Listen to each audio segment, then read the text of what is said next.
بسم اللہ الرحمن الرحیم۔ پرانے زمانے میں 3 دوست اکٹھے سفر کر رہے تھے۔ انہوں نے پاؤں کے نشان دیکھے۔ ایک نے کہا یہ عورت کے پاؤں کے نشان ہیں۔ دوسرا دوست بولا یہ عورت حاملہ ہے۔ تیسرا دوست بولا یہ گھر سے لڑ جھگڑ کر آئی۔ اتنے میں 2 آدمی ان سے آ کر ملے اور پوچھا کہ کیا تم نے یہاں کوئی عورت دیکھی ہے؟ ایک نے کہا کیا وہ حاملہ تھی؟ دوسرا دوست بولا کیا وہ گھر سے لڑ جھگڑ کر آئی تھی؟ تیسرا دوست بولا اس طرف سے گئی ہے کیا؟ انہوں نے بالکل اسی طرف کی بات کی ہے۔ تینوں نے مل کر جواب دیا ہم نے آپ کی عورت نہیں دیکھی۔ ان تینوں آدمیوں نے کہا آپ ہماری عورت کی تمام نشانیاں بتا رہے ہو اور ساتھ کہہ رہے ہو کہ ہمیں کچھ پتہ نہیں، ہم آپ کو قاضی کے سامنے پیش کریں گے۔ پانچوں مل کر آگے بڑھے تو انہوں نے دیکھا کہ ایک اونٹ کے پاؤں کے نشان ہیں۔ ایک دوست نے کہا یہ ایک آنکھ سے کانا ہے۔ دوسرا دوست بولا اس کی دم کٹی ہوئی ہے۔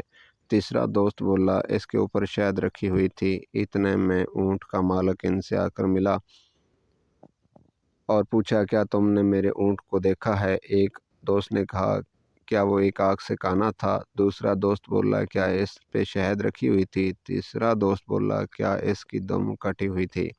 اونٹ کے مالک نے کہا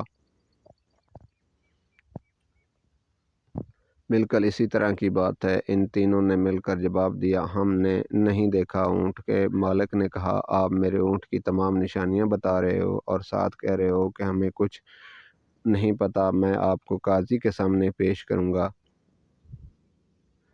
وہ سب مل کر قاضی کی عدالت میں پیش ہوئے۔ قاضی نے پوچھا عورت کے بارے میں بتاؤ۔ ان تینوں نے کہا ہم نے عورت کو نہیں دیکھا۔ قاضی نے کہا پھر تمہیں کس طرح معلوم ہوا؟ یہ عورت اس طرح کہانی جو صرف ہمارا اندازہ تھا، عورت ہمارے پاس نہیں۔ قاضی نے عورت کے مدعیوں سے کہا کہ عورت ان کے پاس نہیں ہے۔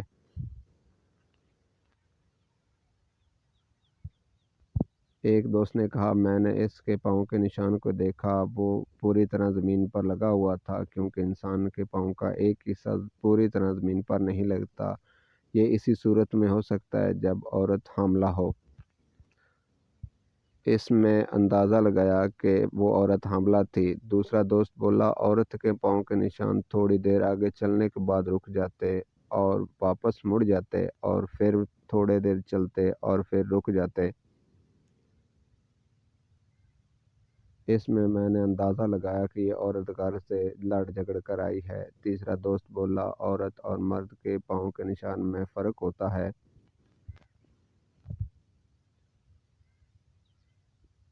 اونٹ کے بارے میں بتاؤ۔ ایک دوست بولا میں نے دیکھا کہ راستے کے دونوں طرف ہرے بھرے درخت موجود تھے، لیکن اونٹ ایک طرف سے ہی درخت کو کھانے کے نشان موجود تھے۔